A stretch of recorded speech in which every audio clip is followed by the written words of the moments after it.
बिहम्दिल्लाहि ताला आज 27 रमज़ानुल मुबारक है, 27वां रोज़ा है और बरकतों वाला दिन जुमातुल मुबारक है।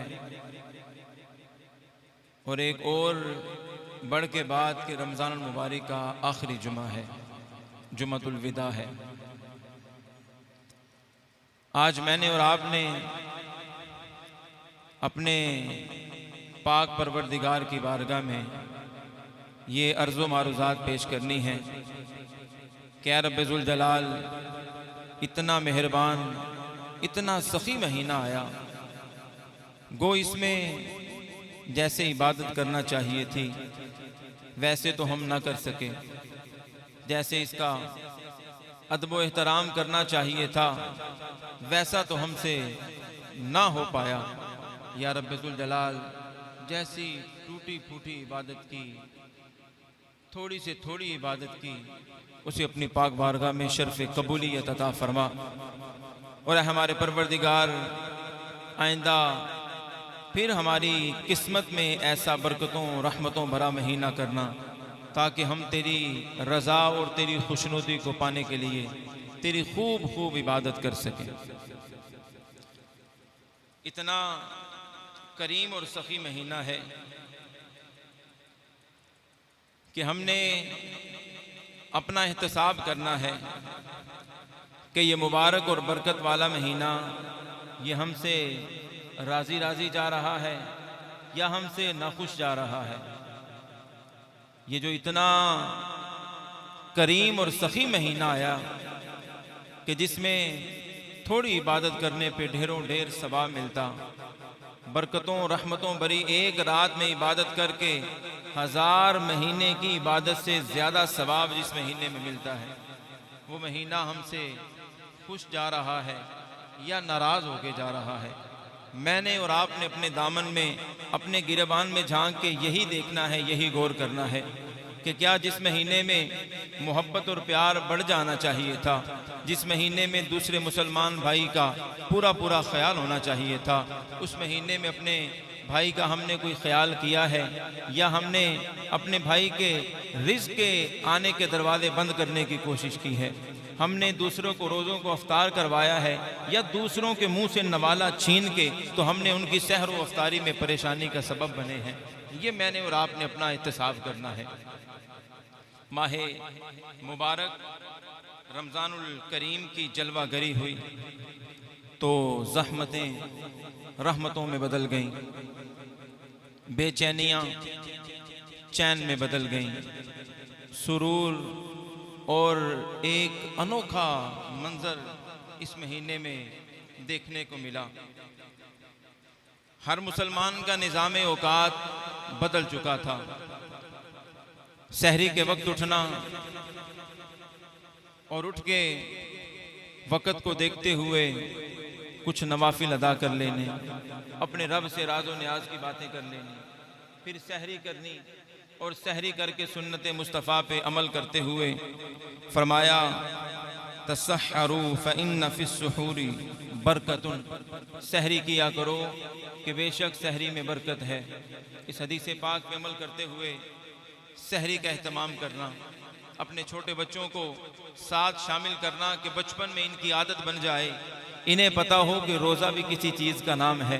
अभी रोज़े के लफ्ज़ से वाकिफ़ हो जाएंगे, कल जब जवान होंगे तो रोज़े की रूह से इनको वाकफ़ियत करना आसान होगा। अफ्तारी में अपने बच्चों को साथ बिठाना,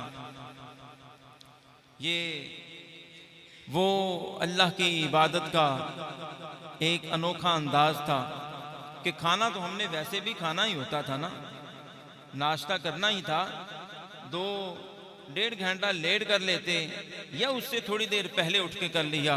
नमाज के बाद लेट उठते रहे लोग और फिर अपने ऑफिस और अपने काम वगैरह पे जाने के लिए नाश्ता किया करते, ब्रेकफास्ट किया करते। ये उसे थोड़ी देर पहले ही ये काम करना पड़ गया कि नमाज फजर से पहले ही उसने खा पी लिया। रात को भी हम खाते ही थे, खाना खाए बगैर गुजारा नहीं है, ये जिस्म की बड़ी ज़रूरत है, तो रात को भी खाना खाया ही करते थे, लेकिन ये एक ख़ास वक्त में दस्तरखान के ऊपर बैठ के, तो मगरिब के वक्त हमने खाना खाया, सुबह भी खाना ही खाया, शाम को भी खाना ही खाया। उस खाना खाने पे भी अल्लाह ताला ने हमें सवाब अता फरमाया है, और इस अफ्तारी के वक्त खाना खाने पे भी वो हमें सवाब अता करता है, इसलिए कि ये खाना उसकी रज़ा के लिए खाया जाता है, ये पीना उसकी रज़ा के लिए पिया जाता है। ये वो बरकतों रहमतों वाला महीना है कि जिसमें अल्लाह के बंदे अपने रब को रो रो के मना लेते हैं, अपने रब को रो रो के राज़ी कर लेते हैं, जिनके बारे में अल्लाह रब्बुल आलमीन ने फरमाया वल्लज़ीना यबीतूना लिरब्बिहिम सुज्जदन व क़ियामा, कि अल्लाह के नेक बंदे वो हैं कि जिनकी रातें अपने रब के हुजूर या तो क़याम की सूरत में गुजरती हैं या सजदे की सूरत में गुजरती हैं, या तो अपने रब को सजदा करते हुए रात गुजार देते हैं, या वो अपने रब के सामने हाथ बांध के खड़े होते हैं और रात गुजर जाती है। राती जारी कर कर रोंदे, इत्थे नींद अखियां थी धोंदे, फजरियो गुनागार सदावन हर थी नीवे होंदे। जो अल्लाह के नेक बंदे हैं, अल्लाह के नेक बंदे हैं, वो इबादत में रियाकारी नहीं किया करते, वो लोगों को दिखा दिखा के इबादत नहीं किया करते, वो छुप छुप के इबादत किया करते हैं। और अगर उनकी इबादत का राज फाश हो जाए, लोगों को पता चल जाए ये तो तहज्जुद गुजार है, तो वो छुप छुप के रहते हैं, अपने आप को बड़ा वो छुपा छुपा के रखते हैं कि कहीं लोगों को पता न चल जाए, और मैं जो अपने रब की रज़ा के लिए काम कर रहा हूँ उसमें रियाकारी ना आ जाए। फजरियों गुनागार सदामन हर थीनी में होंदे, ये अल्लाह के नेक बंदों का तरीका है। सामिन ज़वील एहतशाम, ये जो मुबारक और मेहरबान महीना कि जिसमें रोज़ादार अल्लाह की रज़ा के लिए रोज़ा रखता है, खुदा की रज़ा के लिए वो खाना पीना एक वक्त के लिए छोड़ देता है, फिर अल्लाह रब्बुल आलमीन की तरफ से उसे क्या इनाम व इकराम मिलता है कि उसकी अफ्तारी भी इबादत, उसकी सहरी भी इबादत होती है। और सहरी के वक्त जो अल्लाह रब्बुल आलमीन के लिए इबादत में वक़्त गुजारने वाले हैं, और अफ्तारी के वक्त खाना सामने रख के अल्लाह रब्बुल आलमीन को याद करने वाले हैं और उससे तौबा इस्तिग़फ़ार करने वाले हैं, फिर उन्हें क्या इनाम मिलता है? फरमाया इन्नल्लाह व मलाइकतहु युसल्लूना अलल मुतसहिरीन, फरमाया बेशक अल्लाह और उसके फरिश्ते सहरी खाने वालों पर रहमतें भेजते हैं। सहरी खाने वालों पर अल्लाह और उसके फरिश्ते रहमतें भेजते हैं। जो अल्लाह की रज़ा के लिए रोज़ा रखने के लिए सहरी कर रहा है, खानी देने रोटी है, पीना देने पानी है, ये सारा कुछ पहले भी करता था और इसके बाद भी करेगा, लेकिन ये जो काम इसने रमज़ानुल मुबारक में रोज़े के लिए किया है, अल्लाह और अल्लाह के फरिश्ते उस पर रहमतें भेजते हैं। वो खुदा के जो अपने नबी पे दुरूदो सलाम भेजता है, वो खुदा जो अपने नबी पे दुरूदो सलाम भेजता है, उसके फरिश्ते जो अल्लाह के महबूब पे दुरूदो सलाम भेजते हैं, वो खुदा भी और उसके फरिश्ते भी सहरी खाने वाले पर रहमतें भेजते हैं। फरिश्ते तो दुआ करते हैं, खुदा रहमतें बरसाता है कि अल्लाह के महबूब नबी की उम्मत है, अल्लाह के महबूब नबी के लिए ये रोज़ा रख रहे हैं और इनको ख़ास इनाम व इकराम ये मिल रहा है कि इन पे रब की रहमतें भी बरस रही हैं और फरिश्ते इनके लिए मग़फ़िरत की दुआएं भी कर रहे हैं। रमज़ानुल मुबारक बड़ी ही बरकतों वाला महीना है।